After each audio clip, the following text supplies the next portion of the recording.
All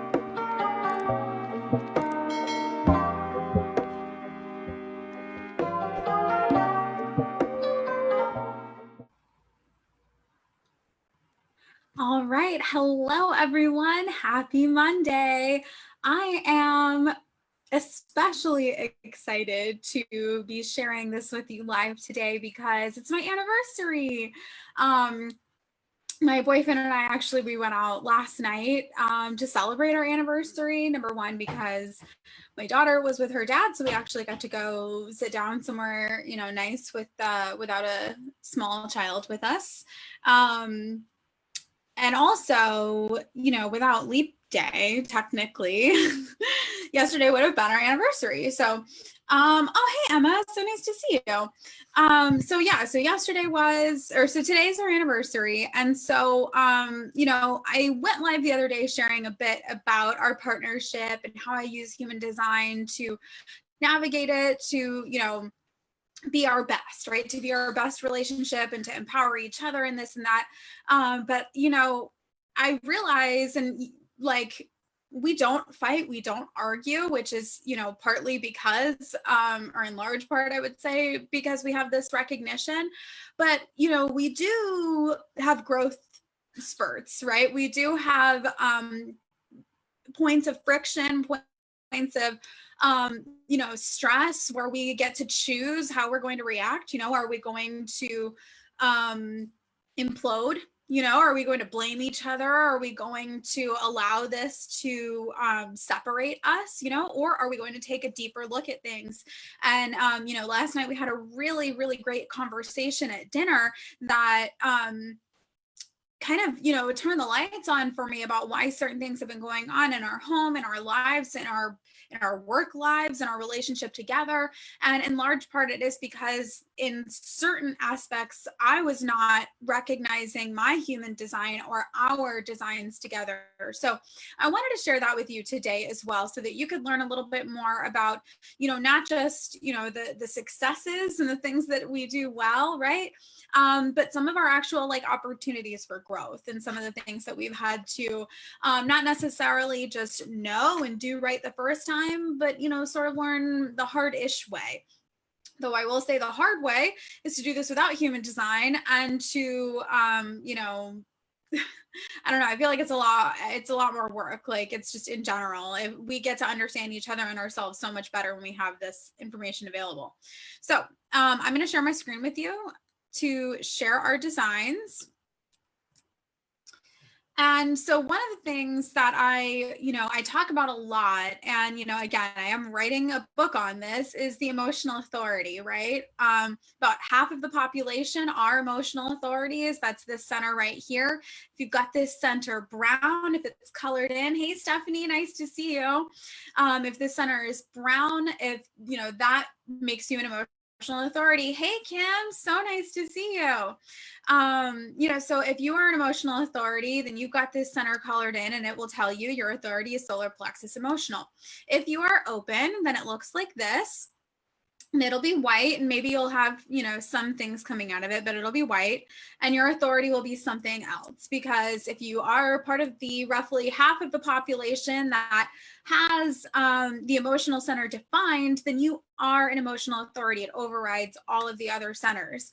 I compare it to walking around life with a pair of sunglasses on, and then, you walk inside and why is it so dark in here? You're always viewing life through the kinesthetic, through the feeling center. Oh, thanks, Emma. I'm so excited for it as well. I was kind of talking about certain sections and chapters of it with my boyfriend today in the car. It's a lot bigger. I feel like it's, anyway, whatever. We can talk about that privately later. I'm very, very excited about the book. So with that said, it is, I feel, because it's, it's 50-50, and even in our partnership, it's 50-50, right? That half of us are emotional authority and half are not, so I do talk a lot about the emotional authority.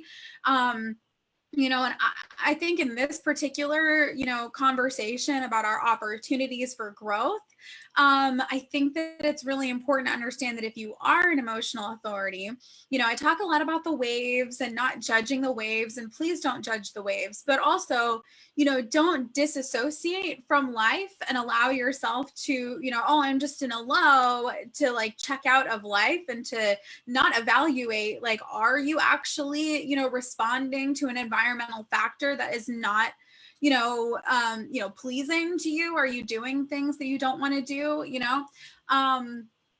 And so with that said, the emotional authority, if you are in a relationship like mine where the other person is open, understand that you're the emotional thermostat for the relationship. That if I am high vibe, he is riding high with me. But if I am low, that's where he's going to find himself in that space as well.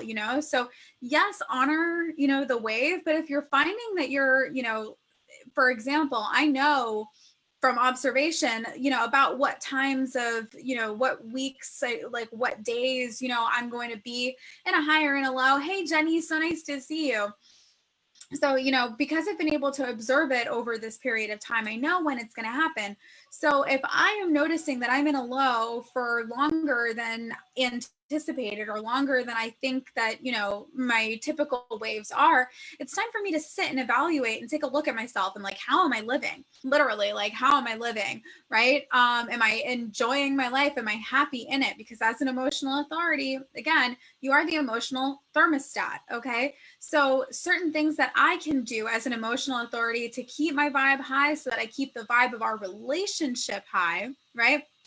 Again, obviously to, take into consideration the environmental external factors, right? Am I happy in my job? Am I happy with what I'm doing? Am I happy in my home life? Could I clean up a little bit more, right? Like, am I taking care of my life? Am I taking care of myself? So a big thing that I like to remind my emotional authority clients and myself is to take the first, hour, 2 hours of your day for you to set that thermostat on high, right? And to let yourself recognize, like, if you're in a low, to, to take care of yourself, to nurture it. And obviously, and this is something I, make sure I communicate to you guys a lot, is to keep the doors of communication open, right? That is the biggest thing in any relationship, regardless of definition, regardless of authority, regardless of type. It's key in your relationships for healthy relationships. What about two emotional authorities together? Hang on, my internet is unstable. Cooperate with us, Mercury. It's okay. You can do it. Two emotional authorities together. It's the same thing. Honestly, it's just communicating where you're at, especially because you're going to be a little less aware of where the other person is. My boyfriend, it's a gift, right? That he knows where I'm at. He knows if I'm in a high or a low. But if I don't communicate to him, this is a low, right? Versus I'm unhappy with XYZ situation, right? He's like stuck in this limbo of assumption of not knowing, right? So unless you guys are like, physically, verbally, something communicating that you're displeased with what's going on, or that you're not, that you're in a low, you need to communicate it to each other, regardless of authority, regardless of type, right? So, okay. So because that is, my job, I need to take the first hour or two of my day to set that thermostat on high. Something I highly encourage my emotional authorities to do is to turn your phone on airplane mode before you go to bed. So when you wake up in the morning, you can still wake up to your alarm. You can still access, your music or whatever it is that you need. And you're not going to have your energy immediately dictated by whatever notifications are on the screen, right? That doesn't get to dictate who you are and what you're here for today and what your, emotional state is. You get to respond to all of those things after you've taken care of you, right? So listen to music, dance, eat something, stretch, move your body, take a shower, pray, meditate. I don't really care, right? Whatever it is that you need to do in that hour or 2 hours time that's for you is for you, right? So I definitely don't want you modeling my morning routine or your favorite, right, manifestation guru's morning routine or anything like that. it really needs to be intuitive, and it really needs to be all your own, especially as emotional authority, because it's all about setting that vibe high. It's all about turning your emotional thermostat up so that you're bringing up the people in your life, and particularly in this context, your partner, your emotional partner, your romantic partner.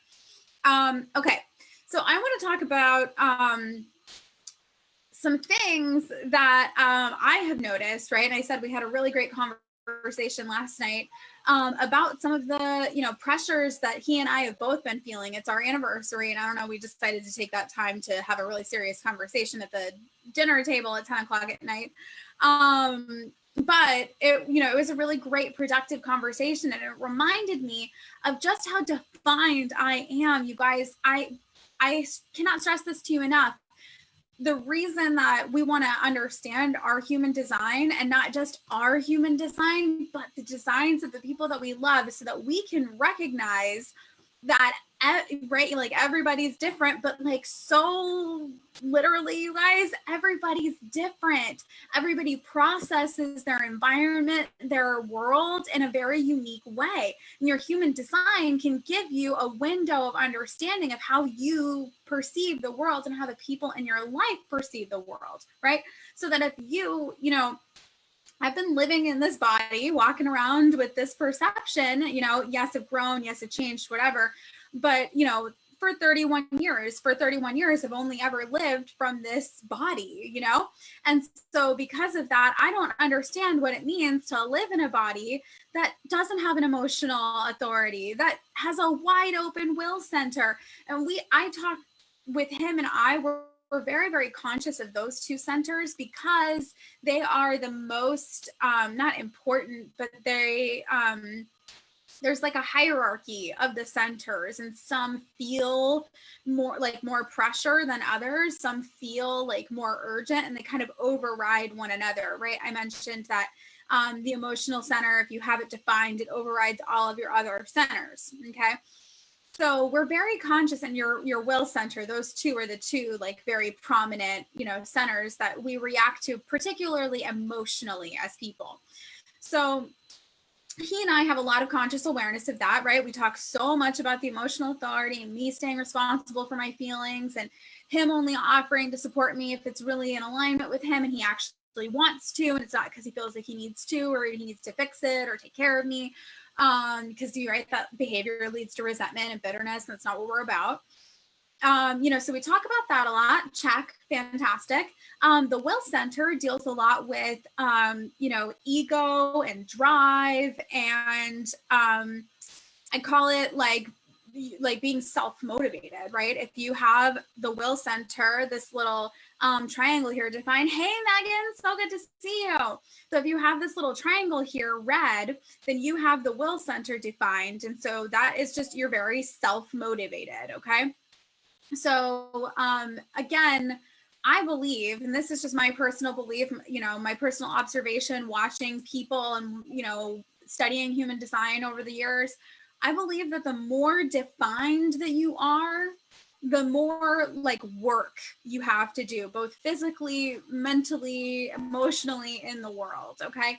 So please understand that if you're open, you have work to do in a different way, but it's more like deconditioning all of the beliefs and all of the pressure that's around you and that has been absorbed over the years in your life that you've been unconscious that these things are open, right? Like him being fully open in the emotional center, he's had to learn how to not be a people pleaser. Okay.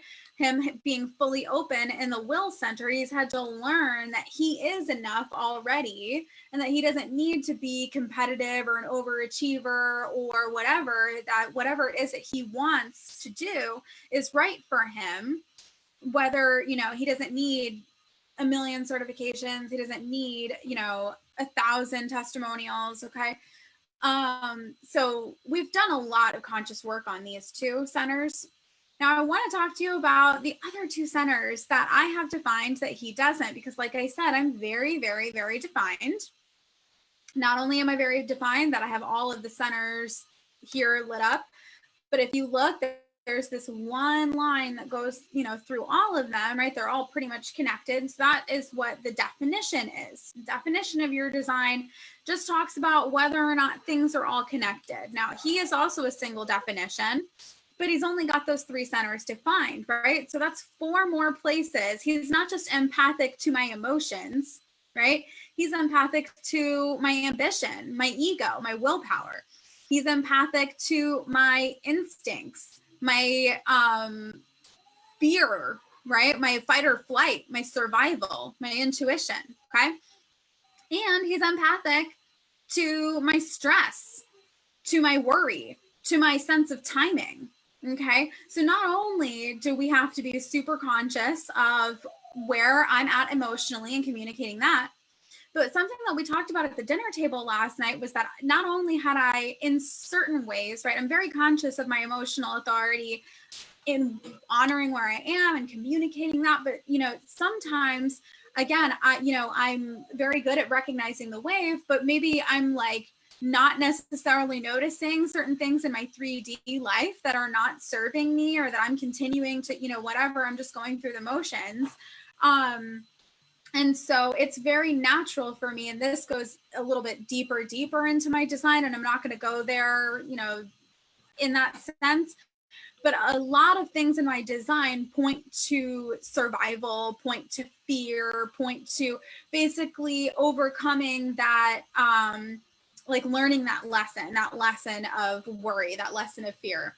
So again, I'm not going to go super deep into that, but that, knowing that, right, having that awareness, having that knowledge, when we go and we look at his chart, right, when I'm talking about, recognizing my wave, like I need to also recognize where I'm not being fulfilled in my life, and where I'm allowing myself to fall back into that survival, that fear, right? Because even if I'm not verbalizing it to him, and I'm not necessarily telling him about, that I'm stressed in this way, or that I'm worried about this, or that, whatever, the chain reaction of my anxiety, right? And it's in a different way. It's not in relation to my emotional state. It's not, yes, it's a chain reaction, right? That it affects it. I will be in a low longer if I'm not, it's because it's not just a low, right? It's the low is only like the lows happen because of 1 of 2 reasons. I'm either in a natural wave, or something in my life is not correct,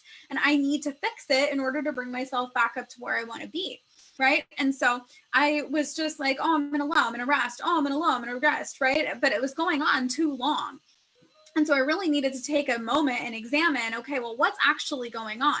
And when we had this super honest conversation, he was telling me about how much he was feeling my stress and my worry and my anxiety. And again, not entirely related to my emotional center, but also not entirely unrelated. It's very much a chain reaction, right? And so he was feeling this need for me to compete, this need for me to get everything, out of survival mode, right? This need for me to feel like I needed to get it done, right? And so because just in the same way that your open emotional center, his amplifies my emotional state, he is amplifying all of those other very anxious feelings that I was giving into.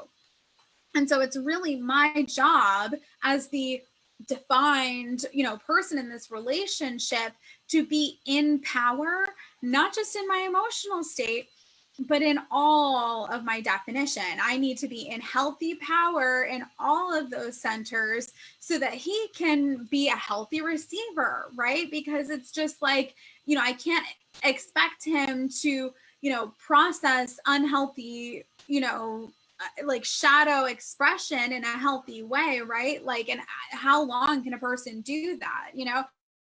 I think about it like a Brita filter, right? Like a Brita filter doesn't last forever. Like eventually it needs to be replaced. It needs to be fixed, right? But like you're a person, you can't just replace your open center, so it needs to be consciously deconditioned by you, but also honored by the people in your life. They need to be in power in their emotion or in their, defined centers. So like I said, if you are more open yes, it seems like there's a lot of work because of all the pressure that's happening around you and that people are contributing to your life unconsciously. But it's up to you to recognize that, it gets to be easy, to take a breath. This is not for me, right? Like all the stress he's been feeling, as soon as I verbalized it last night at dinner, as soon as we had like a truly honest conversation, not just about the emotions of it all, right? But like really what it is that is not going right and what we need to focus on instead, right? So this is where I'm getting into how do we fix this, right? Like what does being in power and all my centers mean? Okay.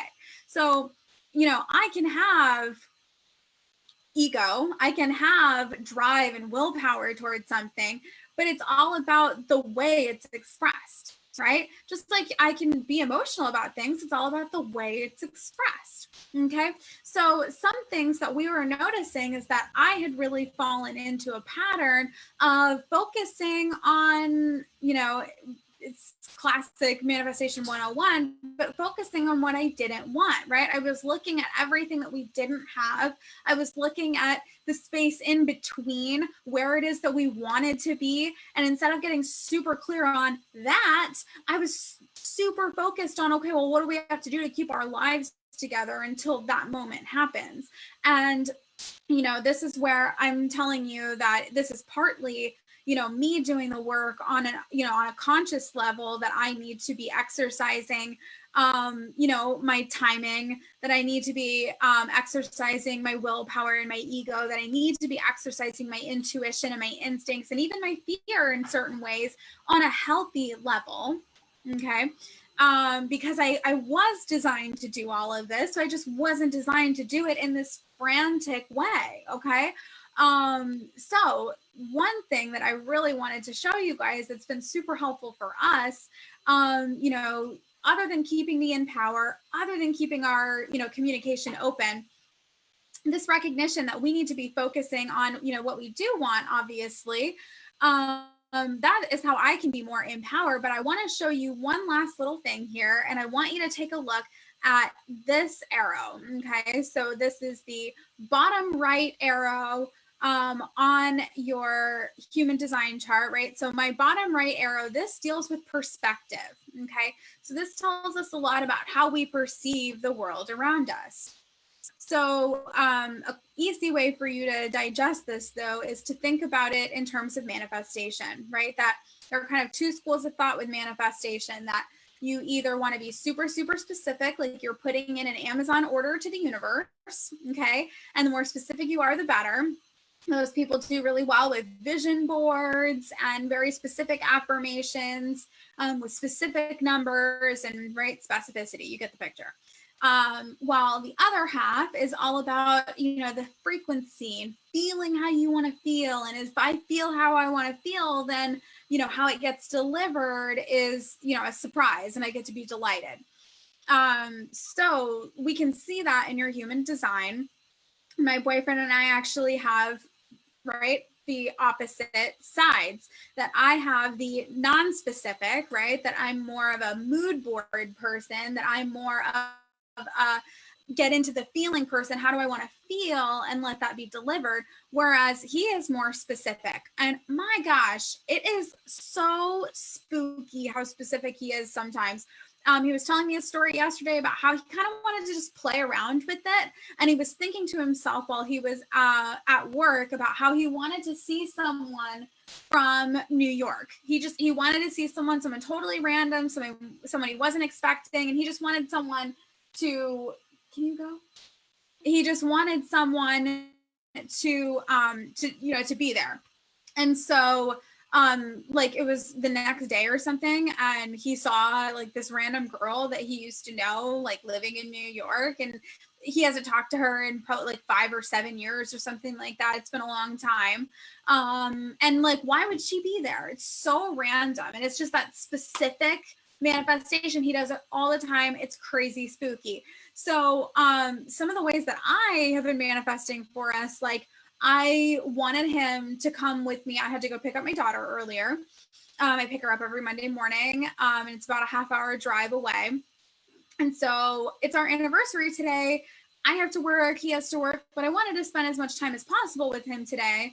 And so I wanted him to take the drive with me. Now I knew he had an appointment at 1 o'clock. And so, you know, in the middle of me talking to him and asking him if he wanted to come with me, and him, you know, he's about to respond, oh no, I can't. And, you know, I'm pulling on my shoes. He gets a text message from the person he was supposed to have an appointment with at 1 o'clock telling him that they needed to move it back like an hour and a half. And so he's at that appointment now, which is when I was planning to come home and go live right now, talking to you guys, right? So that's a little bit more of a non-specific, right? I wasn't necessarily like, you know, I need him to come, you know, with me, or I need this to be canceled, or, you know, whatever. I wanted the company. I wanted to spend as much time with him today as possible.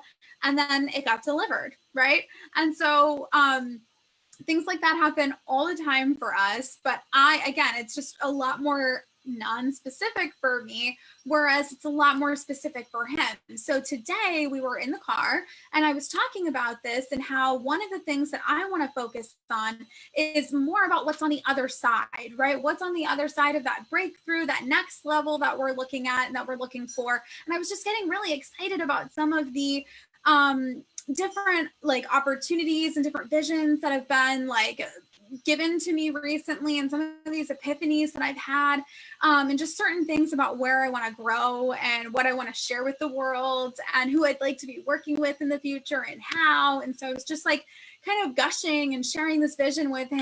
And you know, for me, it's all about like, this is how I want to feel. This is where I'd really like to see us. This is what I'd really like to see our, you know, my business and where, you know, my relationship goes and all of the things like that. And so, you know, with him, he gets to be a lot more specific about it. And so, when I, you know, start sharing this vision with him, and I start, you know, sharing the, you know, what it feels like, and, you know, a little bit of what it looks like and what it might look like, you know, he gets to be a lot more specific and say, oh, I think that, you know, we have a great location here for this, and I know people for that. And right. And it's all about like connecting the dots in different ways. And so we get to use our differences in, you know, alignment together to create this like powerhouse team. You know, I know how we'd like to feel, and then he allows it to come through more specifically, you know. So this has just been a true gift, you know, and it's been trial and error over the last 2 years. And so I love that, first of all, he is open enough that I get to share these things with you. Who, you know, if he's my match, of course he is open enough to do so, but it's wonderful. I love being able to share our lessons with you guys. And if you have any specific relationship questions, you know, please do feel free to drop me a message, send me a DM. I love to hear from you guys. It allows me, it's literally how my design works, you know, as a manifesting generator with the strategy of response. You know, I'm allowing myself to respond to my environment. You guys are my environment. So, yeah, so I hope that you enjoyed this. I hope that you learned a little bit, and that, you know, you learned a little bit more about, where we have to work together versus, you know, where things have just gone really well for us. You know, I know I talk a lot about, the communication and how well you know, we don't fight, and, you know, why, and keeping our emotional, you know, communication open, and our, you know, things flowing in our home. But I thought it was also really important to show you some of these like points of friction and unspoken, you know, tensions and opportunities for me to grow individually, for him to grow individually, and for us to grow together, right? And so that's what this was all about. So thank you so much for joining me live. And if you're here catching the replay, thank you too. And if you want to understand yourself a little bit better, if you want to book a session to understand yourself and your partner a little bit better, please feel free to check out the links in the description. I've got different offers based on what it is that your specific needs are. So until next time, love you all so much. Have a great rest of your week. Bye, guys.